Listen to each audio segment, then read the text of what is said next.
ಇನ್ನು ಮುಖ್ಯಮಂತ್ರಿ ವಿಜಯ್ ಅವರ ವಿಶೇಷ ಕರ್ತವ್ಯ ಅಧಿಕಾರಿಯಾಗಿ ಜ್ಯೋತಿಷಿಯೊಬ್ಬರನ್ನ ನೇಮಕ ಮಾಡಲಾಗಿದೆ. ರಿಕ್ಕಿ ರಾಧನ್ ಪಂಡಿತ್ ವೆಟ್ರಿವೇಲ್ ಅವರನ್ನ ವಿಜಯ್ ಅವರು ನೇಮಕ ಮಾಡಿಕೊಂಡಿದ್ದಾರೆ. ಬಹಳ ವಿಶೇಷ ಅನ್ನಿಸ್ತಾ ಇದೆ ಇದು.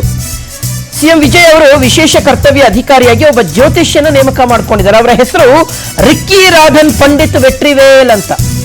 IAS, IFS, IPS ಅಧಿಕಾರಿಗಳನ್ನ ಬಿಟ್ಟು ಜ್ಯೋತಿಷಿಗೆ ಮಣೆ ಹಾಕಿರ್ತಕ್ಕಂಥದ್ದು ಬಹಳ ವಿಶೇಷ ಅನ್ನಿಸ್ತಾ ಇದೆ. ನೋಡಿ, ಈ ಹಿಂದೆ ವಿಜಯ್ ಅವರದ್ದು ಸುನಾಮಿ ಜಾತಕ ಅಂತ ಬಣ್ಣಿಸಿದ್ರು ಈ ಜ್ಯೋತಿಷಿ. ಇವತ್ತು ಅವರೇ ಸಿಎಂ ವಿಶೇಷ ಕರ್ತವ್ಯ ಅಧಿಕಾರಿಯಾಗಿ ನೇಮಕಗೊಂಡಿದ್ದಾರೆ.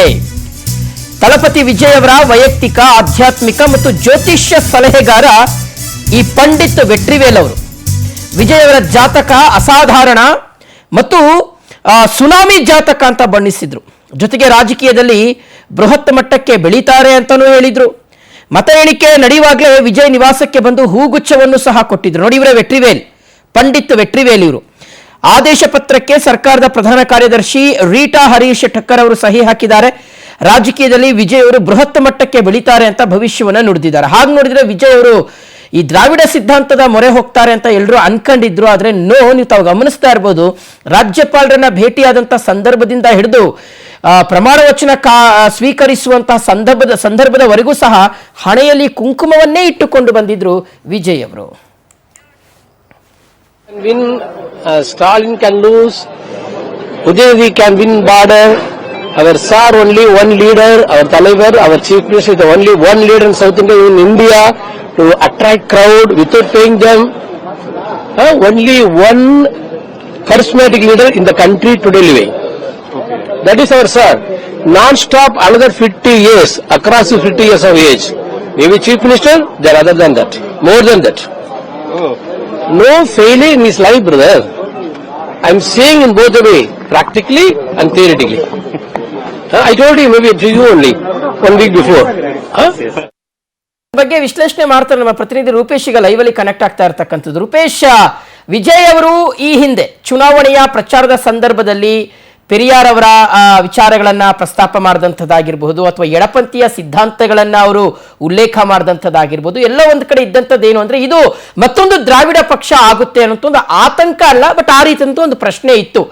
ಆದ್ರೆ ಯಾವಾಗ ಅವರು ಮುಖ್ಯಮಂತ್ರಿಯಾಗಿ ಅಧಿಕಾರವನ್ನ ಸ್ವೀಕರಿಸ್ತಾರೆ, ಪ್ರಮಾಣ ವಚನವನ್ನ ಸ್ವೀಕಾರ ಮಾಡ್ತಾರೆ, ಅದಕ್ಕೂ ಮುಂಚಿತವಾಗಿ ಅವರ ಹಣೆಯಲ್ಲಿ ಕುಂಕುಮವನ್ನ ಇಟ್ಕೊಂಡು ಬಂದಂತಹ ಪರಿ ಆಗಿರ್ಬೋದು, ಮತ್ತು ಪ್ರಮಾಣ ವಚನ ಸ್ವೀಕರಿಸಿದ ಸಂದರ್ಭದಲ್ಲಿ ಅವರು ಮಾಡಿದಂತಹ ಭಾಷಣ ಆಗಿರ್ಬೋದು, ಸರ್ವ ಜನಾಂಗದ ಶಾಂತಿಯ ತೋಟವನ್ನಾಗಿ ಮಾಡ್ತೀನಿ ರಾಜ್ಯವನ್ನ ಅಂತ ಹೇಳಿದಂತಹ ಪರಿ ಆಗಿರ್ಬೋದು, ಈಗ ಒಬ್ಬ ಜ್ಯೋತಿಷಿಯನ್ನ ತಮ್ಮ ಜೊತೆಗೆ ಒಬ್ಬ ಅಧಿಕಾರಿಯನ್ನಾಗಿ ನೇಮಕ ಮಾಡ್ಕೊಂಡಿರ್ತಕ್ಕಂಥದ್ದಾಗಿರ್ಬೋದು. ಎಲ್ಲ ಒಂದು ಕಡೆ ವಿಜಯ್ ಅವರು ಏನ್ ಆಗ್ತಾರೆ ಅಂತ ಅನ್ಕೊಂಡಿದ್ರು, ಅದು ಆಗಿಲ್ಲ. ಬೇರೆ ರೀತಿಯಾದಂತಹ ಒಂದು ಅಧಿಕಾರ ಅಥವಾ ನಡವಳಿಕೆಯನ್ನ ವ್ಯಕ್ತಪಡಿಸ್ತಾ ಇರ್ತಕ್ಕಂಥದ್ದು ಬಹಳ ಅಚ್ಚರಿ ಮೂಡಿಸ್ತಾ ಇದೆ ಅಂತ ರೂಪೇಶ್. ಶಿವಶಂಕರ್, ಇಲ್ಲಿಗ ವಿಜಯ್ ಅವರ ನಡುವೆ ಸಾಕಷ್ಟು ಅಚ್ಚರಿಗಳನ್ನ ಮೂಡಿಸ್ತಾ ಇದೆ. ಯಾಕಂದ್ರೆ ವಿಜಯ್ ಯಾವ ಕಡೆ ಪೆರಿಯಾರ್ ಸಿದ್ಧಾಂತವನ್ನ ಪ್ರತಿಪಾದಿಸ್ತಾರ ಅಥವಾ ದ್ರಾವಿಡ ಸಿದ್ಧಾಂತವನ್ನು ಪ್ರತಿಪಾದಿಸ್ತಾರ, ಈ ರೀತಿಯಾಗಿರ್ತಕ್ಕಂಥ ಚರ್ಚೆಗಳಿತ್ತು.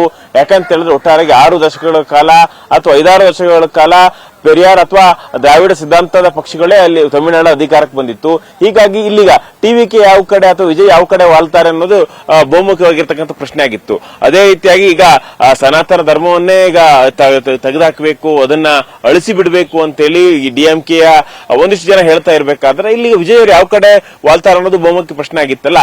ಅದೇ ರೀತಿಯಾಗಿ ಈಗ ಒಂದು ವಿಜಯ್ ಅವರು ಸರ್ಪ್ರೈಸಿಂಗ್ ಆಗಿ ಒಂದಿಷ್ಟು ಈಗ ನಡೆಗಳನ್ನು ಅನುಸರಿಸ್ತಾ ಇದ್ದಾರೆ. ಅಲ್ಲಿ ಪಂಡಿತ್ ವೆಟ್ರಿವೇಲ್ ಅಂತ ಹೇಳಿ ಅವರು ವಿಜಯ್ ಬಗ್ಗೆ ಸಾಕಷ್ಟು ಭವಿಷ್ಯನ ಹೇಳಿದ್ರು. ಇಡೀ ರಾಜ್ಯದ ಸಿಎಂ ಆಗ್ತಾರೆ, ಸುನಾಮಿ ಆಗಿ ಎಬ್ಬಿಸ್ತಾರೆ ಅಂತ ಹೇಳಿ ಅಲೆಯನ್ನು ಮೂಡಿಸ್ತಾರೆ ಅಂತ ಹೇಳಿತ್ತು. ಆವಾಗ ಸಮೀಕ್ಷೆಗಳಲ್ಲಿ ಹೇಳ್ತಾ ಇದ್ದು 5-10 ಸೀಟು ಅಥವಾ ವ್ಯಾಕ್ಸಿನ್ 25 ಸೀಟ್ ವಿಜಯ್ ಗೆಲ್ಬಹುದು ಅಂತ ಹೇಳಿದ್ರು.